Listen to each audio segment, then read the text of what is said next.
네, 오전 시간에 이어서 연장선상에 있는 대하설교입니다.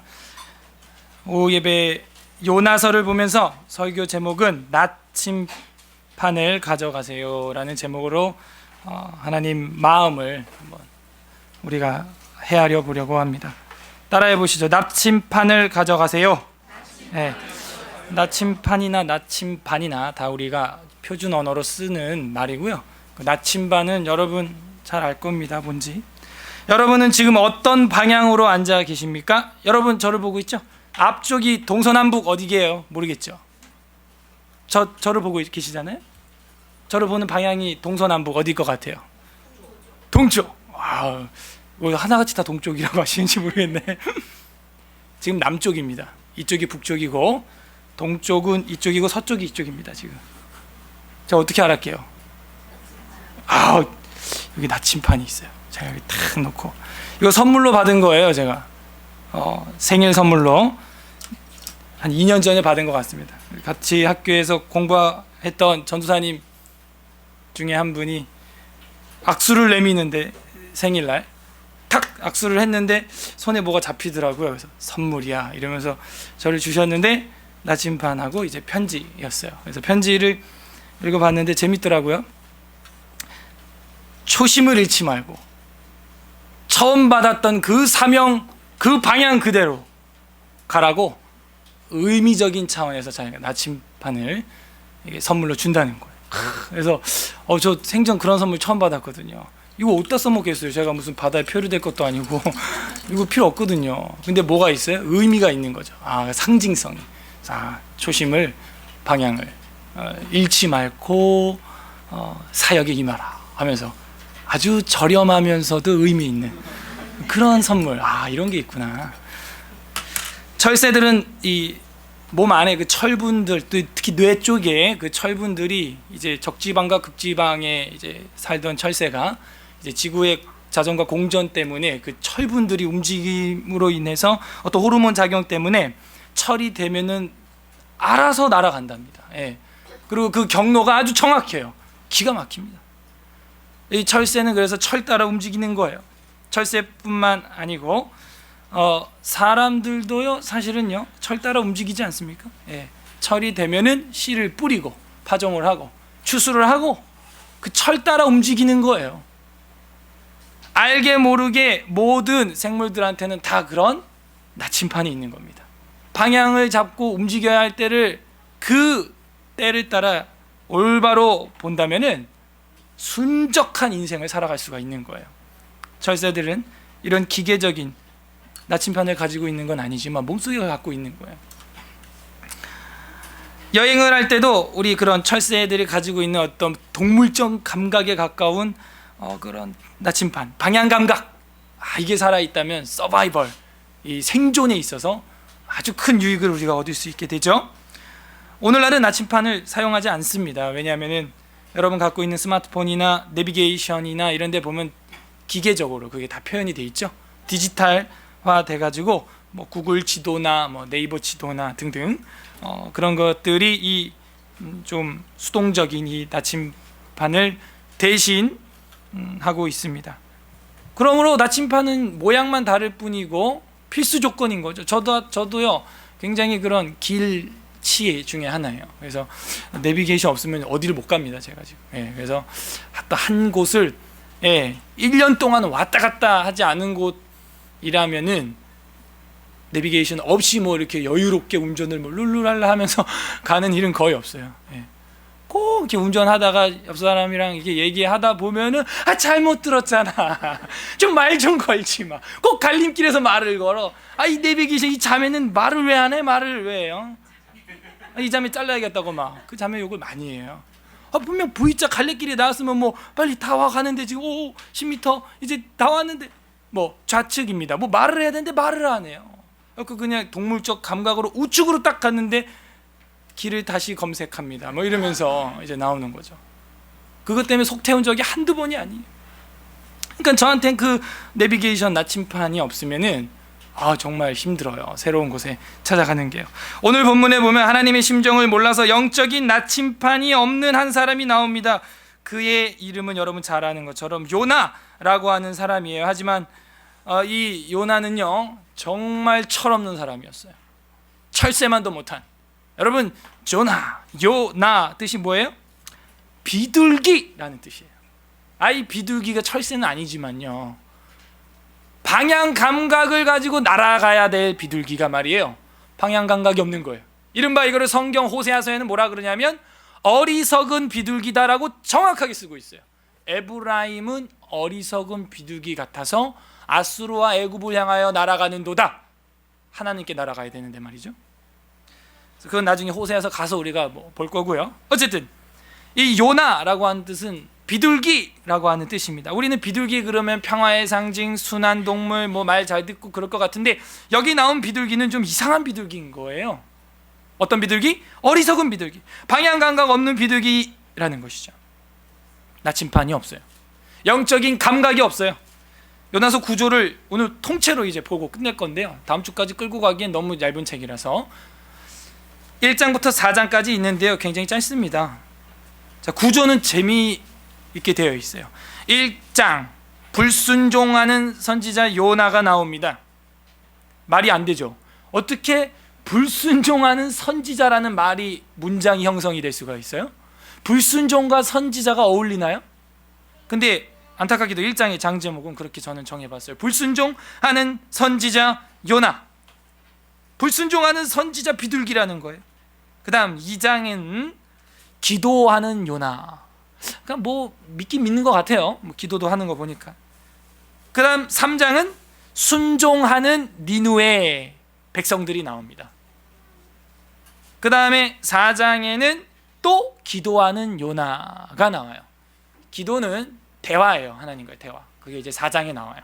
그럼 벌써 딱 구조가 보이죠? A, B, A 프라임, B 프라임 구조잖아요, 그죠? A, 불순종하는 선지자 요나, B, 기도하는 요나, A 프라임 해놓고 순종하는 니누에, B 프라임 해놓고 또 기도하는 요나, 이렇게 나와서 요나 선지자와 니누에가 대비되고 있고, 기도하는 내용이 그 사이사이에 막간에 들어가 있고 결론부에 나와 있다. 이게 요나서 구조입니다. 아주 쉬워졌어요. 그리고 이제 본문을 보면 되는데요, 그냥 본문으로 덜컹 들어가면 안 되고요, 우리 머리에는 지금 배경 처리가 뭐가 있어야 돼요? 오전에 봤던 열왕기하 14장이 있어야 되는, 13장 14장이 있어야 되는 거예요. 그 14장으로 다시 한번 가봐야겠습니다. 열왕기하 14장에 책갈피를 껴놨나요? 14장 25절 우리 한 번 더 읽어보도록 하겠습니다. 14장 25절입니다. 586페이지 다 같이 읽겠습니다. 시작. 이스라엘 하나님 여호와께서 그의 종 가데벨의 아미떼의 아들 선지자 요나를 통하여 하신 말씀과 같이 여로보암이 이스라엘 영토를 회복하되 하맛 어기에서부터 아라바 바다까지 하였으니. 그래서 제가 하맛 어기는 북이스라엘에서도 더 북, 전방, 압록강 우리로 치면 전방이 되는 겁니다. 근데 이게 영토 회복이고 하나님의 은혜고 여로보암의 길에서 아직 떠나지 않은 이스라엘 향해서 베푸는 자비인데, 이걸 누구를 통하여서 말씀하셨다는 거예요? 아미떼의 아들 선지자 요나를 통해서 이거를 선포했대요. 아무튼 기록은 없는데 선포했다라고 이제 과거형으로 여기 쓰고 있는 거죠, 역사가. 요나가 여호와께서 하맛 어기에서부터 아라바 바다까지 영토를 회복시켜 주실 것이다, 이렇게 선포를 했는지, 여로보암 2세는 그 말을 듣고 그대로 성취를 이루게 되는 장본인이 되었죠. 자, 요거를 보고 다시 요나서로 탁 넘어와서 요나 1장 1절에 보게 되면 정확히 매칭이 되죠. 여호와의 말씀이 아미떼의 아들 요나. 그래서 그 아버지의 이름이 거론되면서 이거는 재론의 여지가 없죠. 정확하게 그 요나다, 선지자 요나다라는 것을 알 수가 있습니다. 그래서 1장에 이제 불순종하는 요나의 모습을 우리가 좀 살펴보면은요, 좀 빠르게 읽겠습니다. 다 아는 내용이고 익히 우리가 요나서는 한번 좀 물고기 뱃속에 들어간 이야기 들어봤기 때문에 속도를 좀 내볼게요. 여호와의 말씀이 아미떼의 아들 요나에게 이만이라 이르시되. 그러니까 이거는 열왕기하 14장 25절 관주돼 있을 거예요, 프리세트 성경 같은 경우는, 그죠?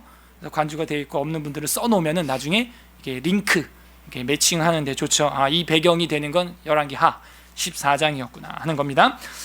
그래서 열왕기하 14장에도 역으로 링크를 걸어놔야 돼요. 거기다가 요나서로 간다 이렇게 써야 되는 겁니다. 그래서 전에 예고했던 것처럼 이제 열왕기하서와 선지서를 이제 연대기 순으로 왔다 갔다 하면서 보는 거예요. 즉 역사가 어떻게 망가지고 있을 때 어떤 선지자가 나왔다.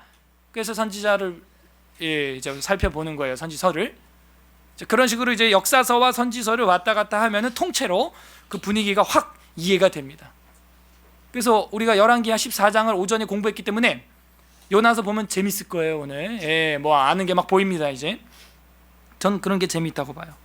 2절에 보면요, 너는 일어나는 저 큰 성읍 니느웨로 가서 그것을 향하여 외치라. 그 악독이 내 앞에 상달되었음이니라 이니라 하시니라. 그러니까 니느웨는 아수르, 늘 그 대적 관계에 있던 그 아수르의 수도입니다. 그 니느웨가 악독이 나한테 상달됐다는 거. 이 땅에서 우리가 짓는 죄악들이 다 하늘에 그 기록이 되고 있어요. 하나님의 그 불꽃 같은 눈동자로 다 녹화를 하고 있는 겁니다.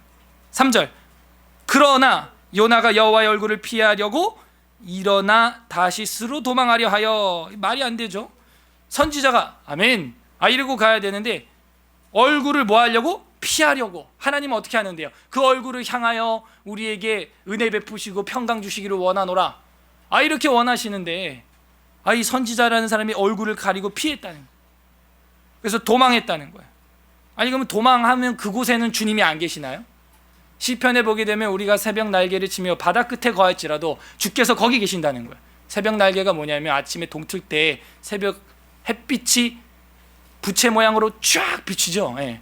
그 빗줄기, 그걸 이제 새벽에 뜨는 햇살을 보고 새벽 날개라고 이제 표현을 한 건데, 그 날개, 동틀 때 햇빛이 쫙 피는 날개처럼 내가 바다 끝까지 쫙 도망을 가도 주님은 거기도 계신다는 거예요. 그러니까 요나가 믿음이 있는 것 같은데 뭔가 신앙이 불완전한, 뭔가 5% 부족한 그런 분이세요. 피하려고 갔답니다. 피하면 거기 하나님이 안 계시냐 이거예요. 다시스로 가면은. 여러분, 니느웨와 다시스는 극과 극이죠. 다시스는 오늘날의 스페인, 에스파냐 쪽이고, 니느웨는 터키에서 더 북쪽으로 내륙 지방, 이제 동북쪽으로 이제 내륙 지방이거든요. 그래서 끝에서 끝으로 날아가는 거예요. 도망가는 거예요. 이게 방향 감각 없는 어리석은 비둘기 요나의 모습인 겁니다.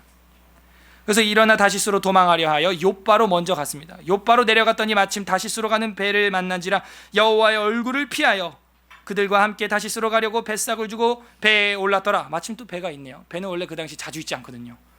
뭐 일주일에 한 대 있거나 이런 건데, 우리 같으면 이제 여호와 이래 막 이랬겠죠.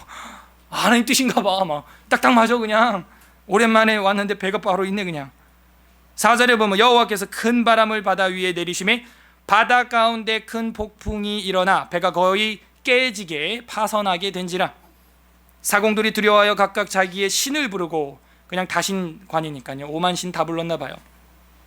또 배를 가볍게 하려고 그 가운데 물건들을 바다에 던지니라. 그러나 요나는 배 밑층에 내려가서 누워서 깊이 잠이 든지라. 전혀 하나님을 찾지 않아요. 선장이 그에게 가서 이르되 자는 자여 어찌미냐. 자는 자여 어찌미냐. 설교한 지 10분도 안 되는데 자는 자여 어찌미냐. 그건 내 책임이 아니죠. 일어나서 내 하나님께 구하라.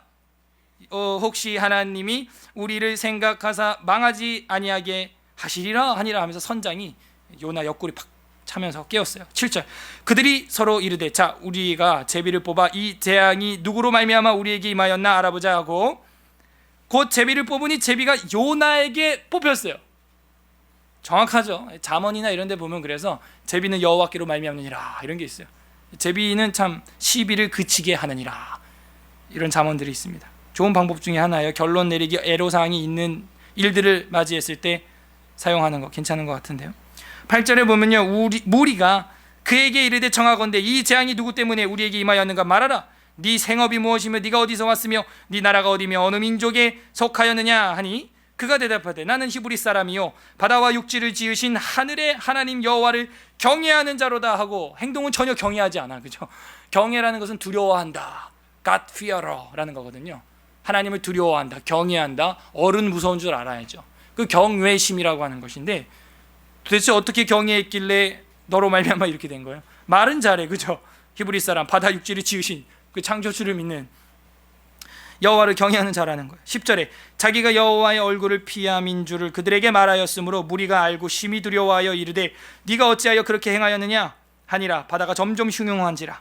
무리가 그에게 이르되 우리가 너를 어떻게 하여야 바다가 우리를 위하여 잔잔하겠느냐 하니 그가 대답하되 나를 들어 바다에 던지라. 정답을 알고 있죠. 그리하면은 바다가 너희를 위하여 잔잔하리라. 너희가 이 큰 폭풍을 만난 것이 나 때문인 줄 내가 아노라 하니라.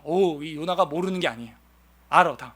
자기가 지금 불량한 거 다 안 거예요. 지금 불량 선지자인 거 본인도 알고 있어요. 나 때문이다 이렇게 얘기를 하는 거죠. 그래서 13절에 보면 그러나 그 사람들이 힘써 노를 저어서 배를 육지로 돌리고자 하다가 바다가 그들을 향하여 점점 더 흉흉함으로 능히 못한지라. 한마디로 처음에는 요나를 바다에 던지지 않고 죽이지 않으려고 했다는 거예요. 근데 너무 또 파도가 흉흉하니까 어쩔 수가 없어요. 14절 무리가 여호와께 부르짖어 이르되 여호와여 구하고 구하오니 이 다신관이었던 사람들이 일신관으로 바뀌었어요. 다 지금 여호와께 구하게 됩니다.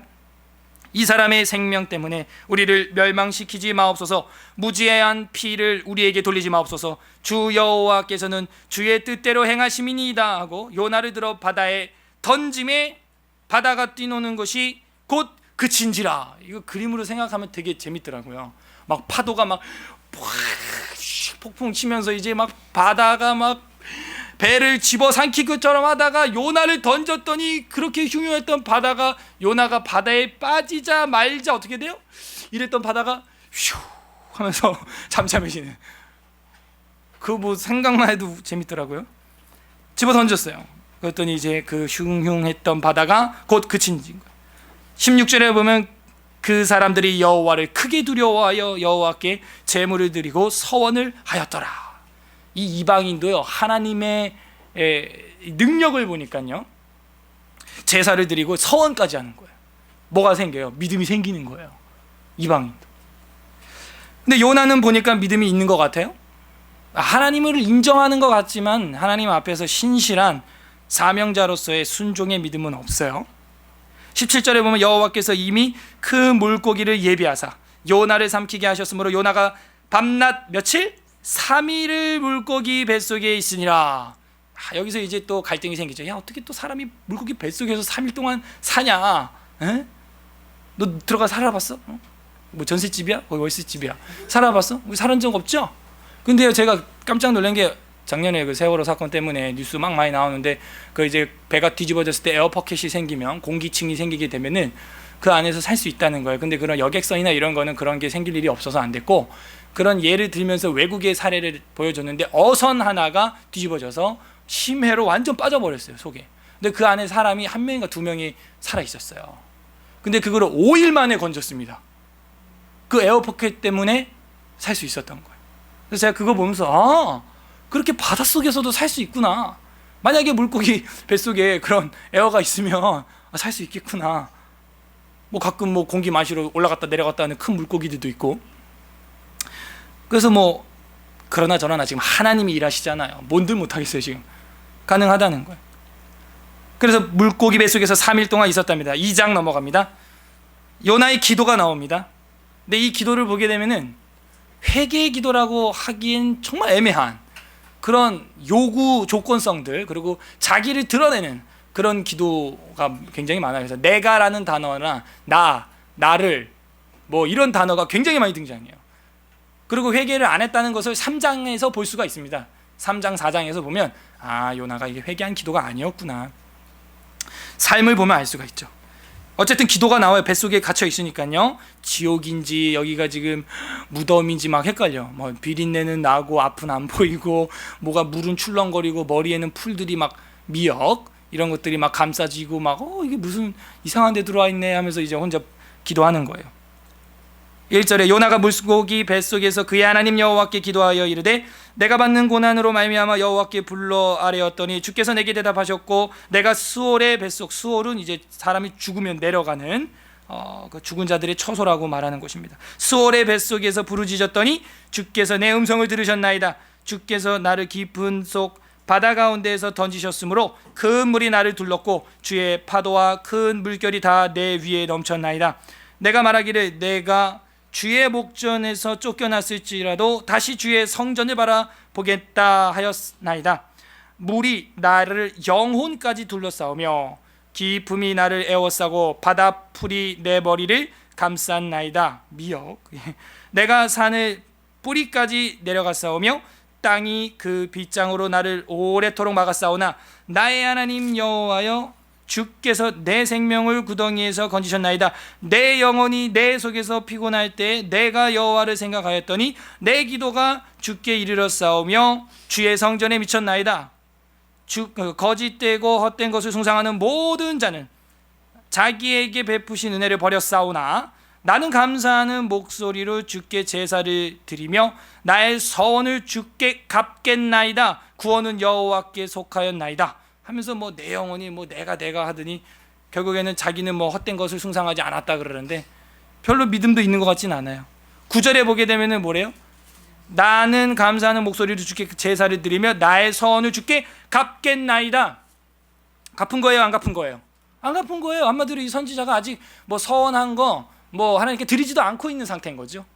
그러다가 이런 환난을 만난 겁니다. 그러면서 구원은 여호와께 있습니다. 이렇게 말을 해요. 말이야 맞는 말이죠. 우리가 오전에도 봤지만 구원자가 누구냐 이거예요. 내 아버지요 대한민국 이스라엘의 병과 마병, 그 하나님의 사람 아닙니까? 하나님이시죠. 그래서 구원은 하나님께 있습니다. 그리고 기도가 대체로 약간 바리새인적이지 않습니까? 내가 뭐 나는 그렇게 하지 않았다. 나는 그렇게 하지 않았다. 10절에 보면 여호와께서 그 물고기에게 말씀하심에 요나를 육지에 토하니라 해가지고 브렉 해가지고 이제 뱉어냈어요. 이것도요 10절에 보면요 여호와께서 그 물고기에게 뭐 하심에? 말씀하심에. 물고기는 순종하는 거예요. 그 물고기는 순종하는데 아예 인간 하나님의 형상이, 그것도 선지자는 순종을 안 해. 니느웨로 가라는데 다시스로 가는 거예요. 물고기는 뱉어라 그러면 뱉고 먹어라 그러면 먹는데, 이 태풍도 잠잠하라 하면 잠잠하고 고요하라 하면 고요해지는데, 이 사람은 다루기 힘들다는 거예요. 왜? 하나님의 형상이기 때문에. 하나님이 인격적으로 다루는 피조물이기 때문에. 그래서 그렇게 막 다루지 않는 거예요. 어떻게 해요? 말로 하는 거예요. 말로. 인격적으로 하는 것이죠. 이런 아버지의 마음도 우리가 볼 줄 알아야 되는 거예요. 동물 다루듯이 하지 않는다는 거예요. 동물 다루듯이. 그래서 그 말씀하실 때 우리가 들어야 되는데, 인간은 하나님의 형상이라 무섭게 만들어놨어요. 하나님. 3장에 보게 되면은 순종하는 니느웨가 나옵니다. 불순종하는 요나와 대비를 보여줍니다. 3장 1절에 보면 여호와의 말씀이 두 번째로, 그래서 아까 1장에서는 그게 첫 번째였다라는 것을 보여주고 있죠. 또 말씀이 임합니다. 요나에게 임하니라. 이르시되 일어나 저 큰 성읍 니느웨로 가서 내가 내게 명한 바를 그들에게 선포하라 하신지라. 요나가 여호와의 말씀대로 일어나서, 좀 말씀대로 하는 것 같은데요. 니느웨로 가니라. 니느웨는 사흘 동안 걸을 만큼 하나님 앞에 큰 성읍이더라. 그럼 사흘 동안 걸어서 사역을 해야 되는 사이즈라는 거예요. 크기라는 거예요. 4절.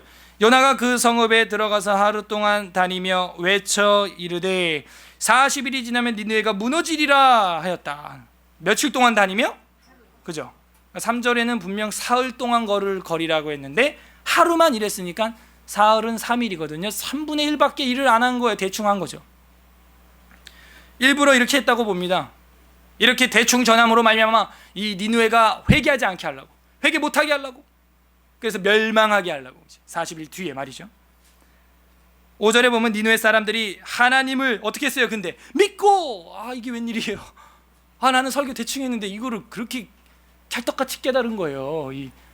소위 개떡같이 전했는데 찰떡같이 알아들은 거예요. 그래가지고 이게 뭐야? 회개라고 믿음이 생겼어요. 믿는다, 믿었다 라는 말이 이제 히브리어로 아만이라는 뜻이에요. 아멘 하는데 아만, 아멘, 에무나, 피스토스 신약에는 그런 말이 번져 나오죠. 여기 믿고라는 거, 이건 에무나는 아니고요. 이건 이제 아만입니다. 아만. 하나님을 믿고 금식을 선포하고 높고 낮은 자를 막론하고 굵은 베옷을 입은지라. 6절. 그 일이 니느웨 왕에게까지 들렸어요. 그러니까 처음에 왕은 회개 안 한 거예요. 백성들이 이제 시작을 한 거죠. 왕이 보좌에서 일어나 왕복을 벗고 굵은 베옷을 입고 제위에 앉으니라.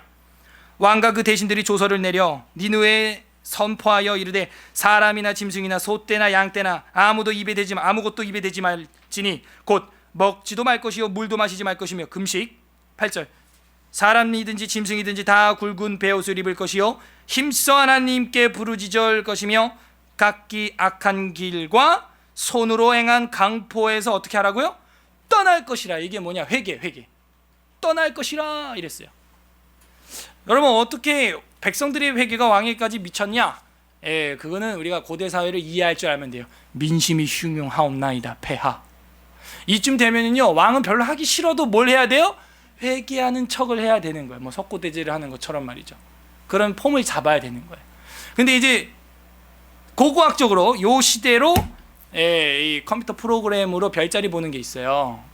그거를 이제 거꾸로 돌려가지고 요 시대 요 니느의 상공을 딱 이제 저도 공부하면서 봤는데 어떤 일이 일어나냐? 시간이 약 10시에서 11시 사이 일식이 일어나는 거예요. 그래서 아포칼립토 영화에 보면은 태양이 떠 있는데 달이 이렇게 가려서 어둠이 되니까 그 주인공을 인신제사물로 죽이려고 하다가 살려주는 장면이 나오는데요.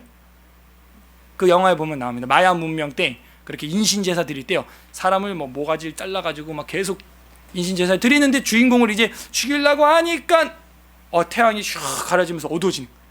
그러니까는 태양 신이거든요. 신이 노했다. 이래가지고 이 사람은 하나님의 신의 아들이다. 이래갖고 그 주인공이 살아서 막 도망가는 영화예요.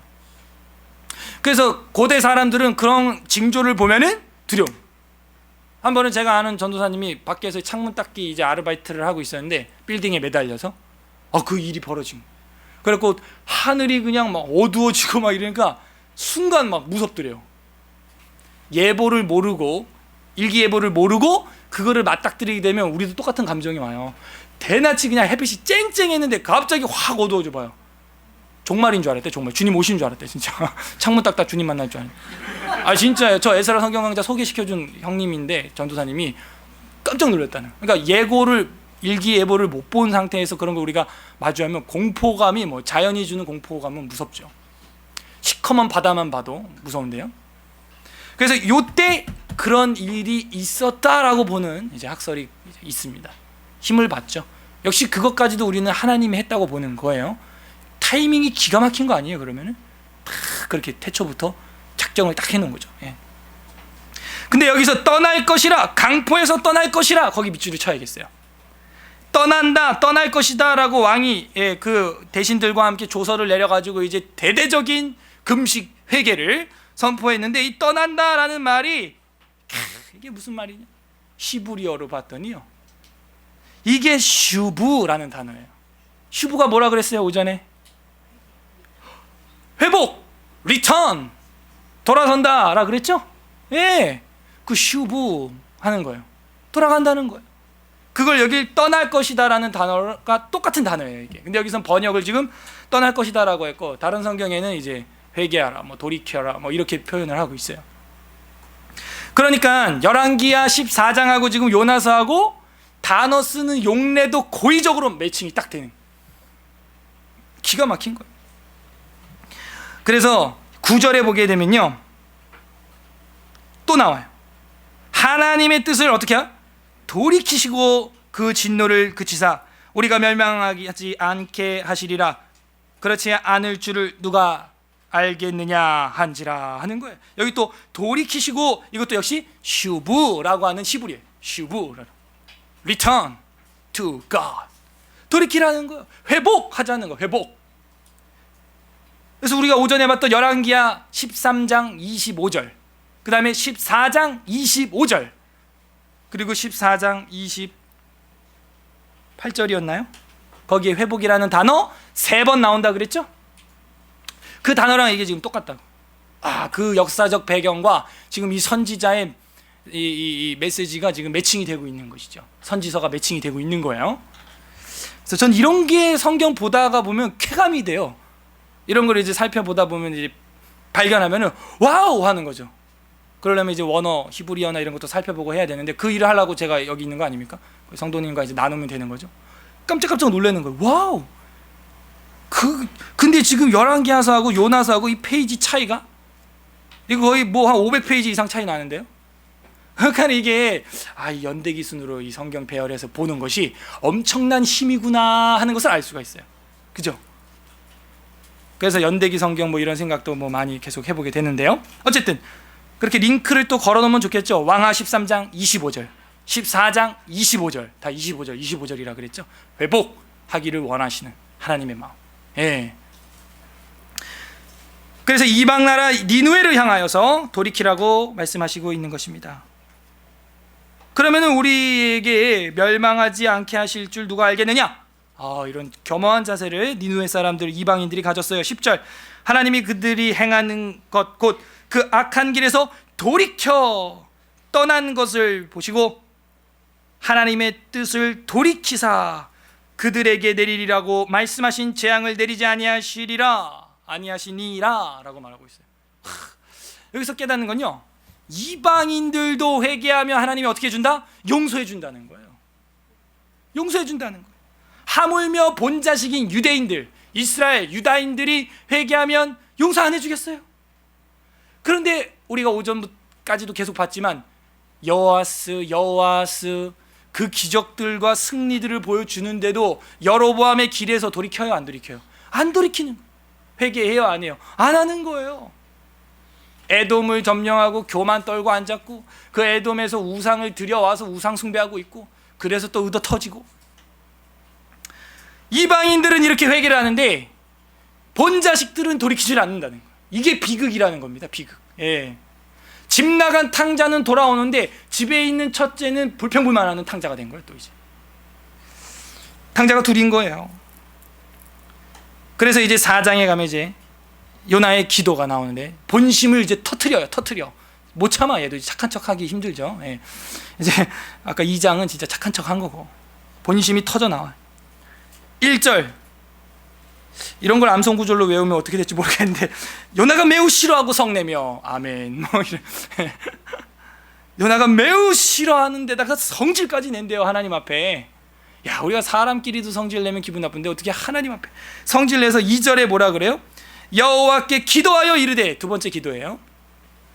여호와여, 내가 고국에 있을 때 이러하겠다고 말씀하지 아니하였나이까? 그러므로 내가 빨리 다시스로 도망하여 싸우니 주께서는 은혜로우시며, 정확히 어디랑 또 매칭이 돼요? 아까 우리가 오전에 봤던 열왕기하 13장하고 14장에 은혜를 베푼다 그랬죠. 13장 23절 13, 23 13장 23절 링크를 딱 걸면요, 아브라함과 이삭과 야곱과 언약으로 인해서 멸하기를 즐겨하지 아니하시고 은혜 베풀며 그들을 불쌍히 여기셨다는 마음이 그 역사에도 벌써 딱 나와 있잖아요. 그걸 이 예언 선지자도 알고 있는 거예요. 요나도 그 시대에 지금 살고 있는 사람이니까 자기도. 그래서 고국에 있을 때 주께서는 은혜로우시며 자비로우시며 노하기를 더디하시며 인애가 크시사 뜻을 돌이켜 재앙을 내리지 아니하시는 하나님이신 줄을 내가 알았음이니이다. 알았으면 감사하고 그 선하신 사랑의 하나님을 전파하고 하면 되지 왜 승질을 내는 거예요? 3절 여호와여, 원하건대 이제 내 생명을 거두어 가소서. 자살하겠다는 거예요? 사는 것보다 죽는 것이 내게 나음이니이다. 지금 굉장히 방향이 엉망진창이죠. 지금 이분은, 지금 이 요나는 마음속에 뭐가 없는 거예요? 영적인 나침판이 없는 거예요. 하나님께로 돌아가게끔 하는 그 기준이 없는 거예요. 지금 이방인들까지도 사랑하고 있는 그 하나님의 본심을 안다면 그걸 즐거워해야 되는데 없는 거예요. 자기의 마음속에 그런 영적인 나침판이 없으니까 이방인들 인도하고 싶지 않아. 예. 자기만 잘 먹고 잘 살면 된다는 이런 교만한 마음을 가지고 있는 게 그 당시 선지자의 모습인 거예요. 얼마나 타락했는지를 시대상이 보여주고 있는 겁니다. 종교인이 타락했으면 끝난 거 아닙니까? 그 이제 사회에 기대치가 없는 거예요. 안타깝죠. 자살해버리겠대, 죽어버리겠대요. 4절 여호와께서 이르시되 네가 성내는 것이 옳으냐 하시니라. 요나가 성읍에 나가서 전 이거보다 피식 웃었는데 봐봐요. 하나님 말했죠. 대답을 안 해 얘가. 지금 4절에서 여호와께서 이르시되 네가 성내는 것이 옳으냐 이러면은 뭐 죄송합니다 성내서 뭐 이런다든지 아니면 이러니까 성질 안 납니까? 뭐 이렇게 대답을 해야 될 거 아니에요. 대답이 없어요. 요나는 무답변이고 그냥 요나가 성읍에 가. 그냥 쌩 하고 그냥 성읍으로 그냥 털레털레 가는 거예요.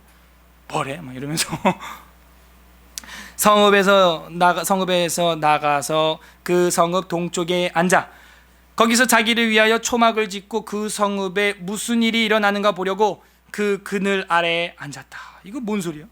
집에 안 가고요. 성읍 동쪽으로 가서 그 니느웨 성 동쪽으로 가서 초막을 짓고 성읍에 무슨 일이 일어날는가 보겠다는 거예요. 아니 무슨 일이 일어나야 아무 일도 안 일어나죠. 회개 있으면. 근데 이 친구는 지금 어떤 확신이 있는 거예요? 내가 사흘거리를 하루만 개떡같이 전했으니까 분명히 회개를 대충 했을 것이고 망할 거다. 그걸 나는 눈으로 보겠다 이거예요 지금. 그래가지고 초막을 지어놓고 구경하는 거예요. 무슨 구경하고 싶은 거예요? 예, 망하는 거. 무슨 뭐 소돔과 고모라 쇼 뭐 이런 거, 불과 유황 쇼 뭐 이런 거 보고 싶은 거예요. 불꽃 축제 뭐 이런 거. 그래갖고 지금 옆에서 초막 쳐놓고 분명히 망할 거라는 믿음이 있어요 지금. 그러고 보고 있는 거예요. 이 시대가 어느 시대예요? 요아스, 여로보암 이런 시대였다는 거예요. 그러니까 이 시대적으로 왕들도 여로보암의 죄에서 벗어나지 못했지만 여로보암 2세나 여호아스나 이런 사람들 죄를 넘어서 이제는 뭐라? 예언자들도 말을 안 듣는, 이방 사람을 회개시키는 일에 즐겨하지 않는 이런 타락의 모습을 보여주는, 말이 안 되죠. 말이 안 돼. 옆 교회가 부흥하는 걸 싫어하는 거예요. 우리 교회에 오는 사람들 늘어나면 좋을 텐데 늘어나면은 담임 목사님한테 사랑이 분산되니까 빼앗길까 봐 오히려 새로운 가족을 싫어하는 거예요. 그러니까 그게 이제 타락한 종교인들의 마음 심보인 거예요. 지금 보면은 이런저런 모양에서 종교 지도자가 타락을 하게 되면은 그 배는 이제 파선하게 됩니다. 진짜 그냥 눈에 보이는 배의 파선이 문제가 아니고요. 신앙의 배, 믿음의 배가 파선하는 거예요. 파선. 바울이 그렇게 말했죠.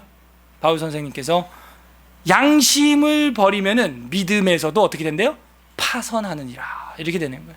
지금 뭐가 문제예요? 양심. 여러분 양심이라는 거는 우리가 잘 공부해야 되는데 다음 주에도 공부하겠지만 그 웨스트민스터 신앙고백서에서 말했던 Light of Nature라고 말했던 본성의 빛 있죠. 그게 우리 양심인 거예요, 사실. 그래서 이 천연을 보면 양심상 어떻게 그 천부를 부인할, 어떻게 조물주를 부인할 수 있겠어요? 그러니까 율법이 기록되지 않은 시대에는 우리 양심이 그런 걸 판단합니다. 우리 혀가 맛을 구별하듯이 귀가 진리를 구별하고 뭐가 옳고 그른지 자기가 구별하는 거예요. 애들도요. 자기가 잘못하면서도 그게 잘못한 줄 압니다. 길을 가다가 깜짝 놀랐어요. 태연하게 저희 딸이 쓰레기를 탁 버리고 안 버린 척 탁 이렇게 하는 거야. 나 깜짝 놀랐네. 이 꼬맹이가 뭘 안다고? 탁 버리고 안 버린 척 딱 하는 거고 내 뒤를 막 따라와. 근데 제가 딱 봤거든요. 탁 멈춰갖고 그 옆에 뭐지? 뭐가 떨어진 것 같은데? 뭐 이러고 있어요. 이상하다. 이거 아까 여기 없었는데 이거 누가 버린 것 같은데? 그러니까 딱 주워 또 지가. 이게 있어요. 본성의 빛이 다 있거든. 그러니까 이 본성의 빛을 지금 거스르고 있는 거예요. 이런 시대가 되면 이제 끝난 겁니다. 사실은 소망이 없어요. 그래서 북이스라엘은 BC 722년에 멸망하고 마는 거예요. 양심이 고장나니까 믿음의 배가 파선하는 거예요. 요바에서 다시스로 가는 배만 파선하는 게 아니고요. 안타까운 거 이번 주에도 또 뉴스 봤죠. 참 어떻게 그런 일이 있어요. 그 대형교회 목사님이 부목사가 그 여자 뒷공문이 따라다니면서 그 몰카 찍어가지고 그거 보니까 또 제가 전에 다녔던 교회네. 지금 S교회 서초역 가까이 있는 그 대형교회 그 뉴스에 그냥 버젓이 나온. 이 정도 됐으면 정말 어렵습니다. 이제 어려워요. 여러분 담임 전사가 그러고 다닌다고 생각해봐. 그 말 그러고 다녀. 그러고 사모님은 뭐가 되는 거야? 그럼 집에 있는. 이게 지금 우리의 현실이에요. 지금 그러니까 이거 읽으면서 지금 남 얘기 같지가 않은 거야. 이 종교인의 타락상이 남 얘기가 아니고 대꾸도 안 해요. 하나님께 망하는 거를 바라는 거야. 망해라. 이 옆집 교회 문 닫아라. 그래야 우리 교회로 오니까. 이런 망조의 생각을 하고 있는 거예요. 6절에 보면 하나님 여호와께서 박넝쿨을 예비하사 요나를 가리게 하셨으니 이는 그의 머리를 위하여 그늘이 지게 하며, 이런 걸로 볼 때 아마 요나도 대머리 아니었냐 이제 이렇게 보는 거예요. 머리를 위하여 그늘을 지게 했는데 왜? 그의 괴로움을 면하게 하려 하심이었더라. 그러니까 뭔가 햇빛이 뜨면 괴로운 사람인 거예요. 이 사람 뜨거우니까 머리가. 요나가 박넝쿨로 말미암아 어때요? 크게 기뻐하였더니 처음 봤어, 기뻐하는 거 요나. 그죠? 제가 지 머리를 위해서는 기뻐해. 자기를 위해서, 자기 거를 위해서는 뭐 아끼질 않는데, 이게 남 잘 되는 거 보면은 별로 안 좋아하는 게 유대인이에요, 보니까. 기뻐하였더니 하나님이 벌레를 예비하사, 그러니까 기뻐하는 거 보니까 딱 못 봐주겠어, 그죠? 벌레를 예비하사 이튿날 새벽에 그 박넝쿨을 갉아먹게 하심에 시들었습니다. 하루 만에. 해가 뜰 때 하나님이 뜨거운 동풍을 예비하셨고 해는 요나의 머리에 쪼임에 요나가 혼미하여 스스로 죽기를 구하여 이르되, 뭐 툭하면 자살하겠대. 이 친구는 사는 것보다 죽는 것이 내게 나으니이다 하니라. 하나님이 요나에게 이르시되 네가 이 박넝쿨로 말미암아 성내는 것이 어찌 옳으냐 하시니 그가 대답하되 내가 성내어 죽기까지 할지라도 옳으니이다. 이번엔 막 말대꾸를 하네요. 하니라. 10절 여호와께서 이르시되 네가 수고도 아니하였고 재배도 아니하였고 하룻밤에 났다가 하룻밤에 말라버린 이 박넝쿨을 아꼈거든. 가로 열고 네 대머리를 위하여 가로 닫고. 하물며 이 큰 성읍 니느웨에는 좌우를 분별하지 못하는 자가 12만 명이요 가축도 동물 많이 있으니 내가 어찌 아끼지 아니하겠느냐 하시니라 하고 또 요나 말이 없어요. 그죠? 그러니까 이 친구는 뭐 화내거나 말 안 하거나 뭐 둘 중에 하나예요. 화내거나 말 안 하거나 하면서 탁 끝이 났습니다. 요나가 자기를 나쁜 선지자로 그리고 있어요? 착한 선지자로 그리고 있어요? 못돼 먹은 선지자로 요나서를 지금 쓰고 있죠? 그 대답은 없지만 끝에 가서 아무 말 안 하고 쌩 하지만 이 예언을 했다는 거예요. 이거 요나만 아는 내용 아닙니까 지금 이거? 그러니까 이 내용이 기록이 됐다는 것은 후대의 구전으로 요나를 통해서 전파됐다는 얘기거든요. 근데 이렇게 자기를 표현했다는 것은 자기를 착한 선지자, 못된 선지자, 못됐어 나 보니까 이걸 나중에 깨달은 거죠 요나가. 그래서 여기 보니까 12만 명이요 가축도 많이 있으니 내가 아끼는 것이 어찌 아끼지 아니하겠느냐 하니까 요나는 할 말 없다. 왜? 맞는 말이니까 뭐. 그리고 탁 끝나는 거예요. 자, 이것도 어디 걸리냐면은 구약의 축이라고 하는 데 걸려요. 구약의 축이 우리가 뭐라 그랬어요? 출애굽기 19장 5절 6절 세계가 다 내게 속하였나니 너희가 내 말을 잘 들으면 뭐가 돼요? 제사장 나라 다리 역할하는 민족이 될 거라. 다리 역할 지금 잘했잖아요. 근데 이걸 왜 이렇게 싫어하는 거예요? 보니까요 왕이 회개하니까 한 나라가 다 회개하네요. 그러니까 왕정 통치가 뭐 다 뭐 좋다 나쁘다 뭐 의견이 많지만 좋은 점도 있어요. 보니까 왕정 통치하면 누구만 전도하면 돼요? 왕만 한 명만 전도하면 돼 그냥. 그죠?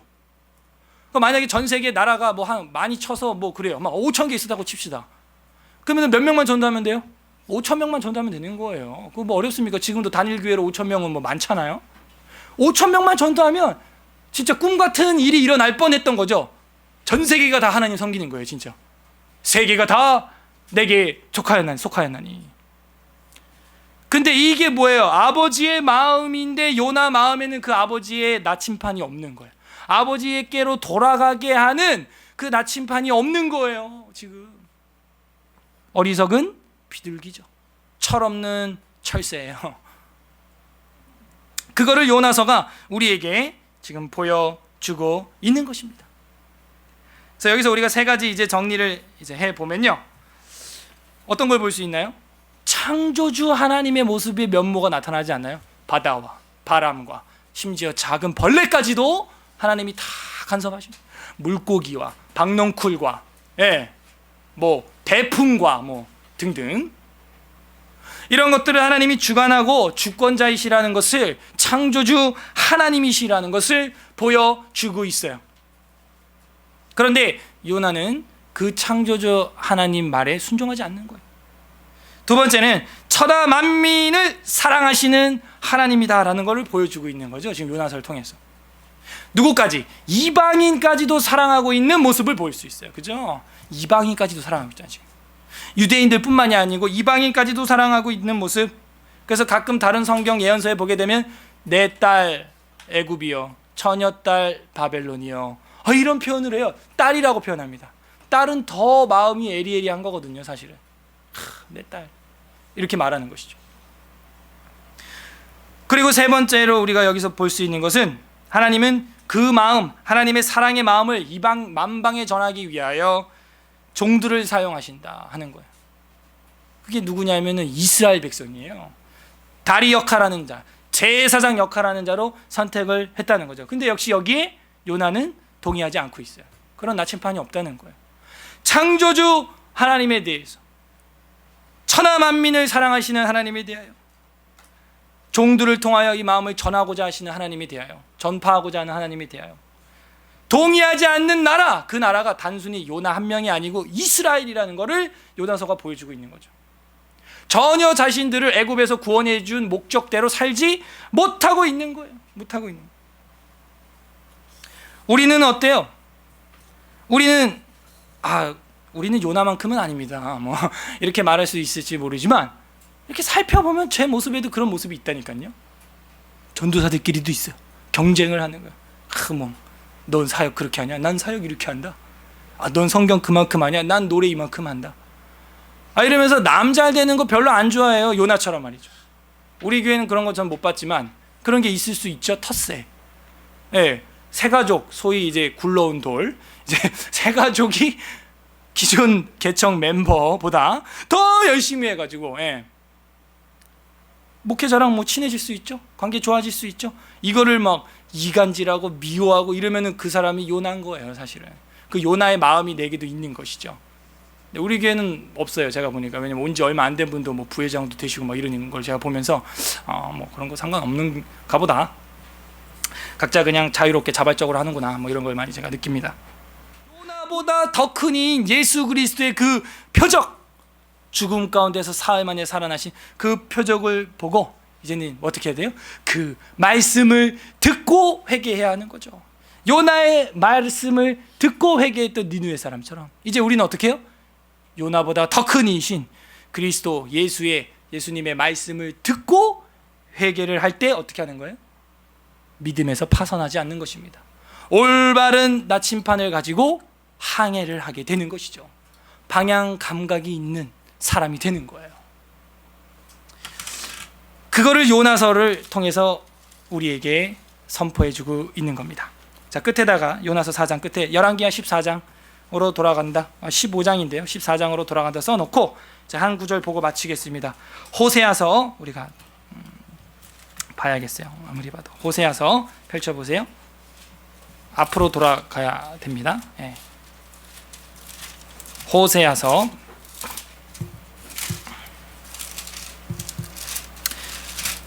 7장 11절 다 같이 이제 읽고 기도하겠습니다. 호세아 7장 11절 구약성경 1262페이지 1262 다 같이 읽겠습니다. 7장 11절 호세아 7장 11절 시작. 에브라임은 어리석은 비둘기 같이 지혜가 없어서 애굽을 향하여 부르짖으며 아수르로 가는도다. 이 에브라임은 이스라엘을 말하는 거예요. 이스라엘의 별명입니다. 에브라임 지파 그쪽에 속해 있기 때문에 에브라임은 무슨 비둘기? 어리석은 요나라는 거예요. 지혜가 없어서 강대국만 의지하고 있구나. 철이 없다 보니까. 애굽을 향하여 부르짖으며 아수르로 날아가는 거예요. 그래서 결국에는 이 호세아는 마지막 성경이 되죠. 북이스라엘의 마지막 성경, 마지막 선지자가 되면서 안타깝게도 북이스라엘은 슈브 리턴을 하지 못한 채 마무리를 하고 맙니다. 이 시간 우리 하나님 말씀을 생각하면서 기도했으면 좋겠습니다. 첫째, 하나님 우리에게 영적인 나침반을 주셨는데 그것을 무시하고 하나님께서 돌아오라고 몇 번의 사인을 주시고 내 가정과 삶과 건강과 내 경제적 환경 가운데서 사인을 주고 있음에도 불구하고 우리가 그 나침판을 가지고 돌아가지 않았던 모습 주님 회개합니다. 용서하여 주시옵소서. 방향 감각 없는 어리석은 비둘기와 같았던 우리의 모습 용서하여 주시옵소서. 두 번째, 나보다 남을 더 낮게 여겨야 될 텐데 높게 여겨야 될 텐데 오히려 남 잘 되는 거 싫어하고 요나처럼 이방 사람 회개하는 거 싫어하고 나보다 더 믿음의 열정이 있는 사람들 보면 질투하고 시기했던 거 있다면 혹 하나님 회개합니다. 용서하여 주시옵소서. 그들의 신앙의 아름다움을 오히려 교사로서 본받고 나도 그들의 뒤를 쫓는 제자의 삶을 살아가게 하여 주시옵소서. 세 번째 마지막으로 하나님 우리에게 주신 그 아버지의 은혜, 아버지의 자비하심의 그 나침판을 늘 묵상하게 하시고 방향 몰라 지도 없어 길을 헤매는 자들처럼 표류하는 자들 되지 않고 파선하는 자들 되지 않고 저 천국의 항구까지 무사 항해를 할 수 있도록 우리를 진리의 나침판으로 인도하여 주시옵소서. 그리스도의 말씀을 요나의 선포보다도 더 크게 여겨 그 항해를 무사히 마무리하고 주님 앞에 어여시 설 수 있는 자들 다 되게 하여 주시옵소서. 우리 하나님의 말씀 생각하면서 우리 다 함께 기도하겠습니다. 기도합니다. 하나님 아버지 감사드립니다. 우리에게 영적인 나침판